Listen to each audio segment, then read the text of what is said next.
آج ہم آؤ مل کر آج ہم چاروں طرف سے ہاتھوں سے اپنے مضبوطی سے اس کی دیواروں کو تھام لیں،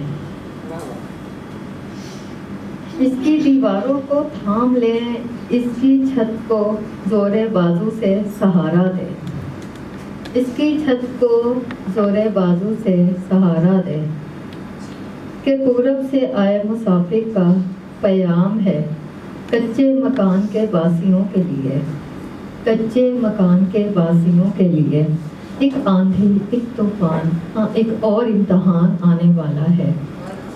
ایک آندھی، ایک طوفان، ایک اور امتحان آنے والا ہے، مت چھوڑنا ساتھ ان کا، کچے مکانوں کا، بس ایک ہو کر بن جاؤ خود ان کے لیے در و دیوار، خود ان کے لیے در و دیوار، ہو جاؤ ایک جان تم کچے مکان کے باسیوں، تمہارا فخر، تمہارا مقام، کچے مکان، کچے مکان۔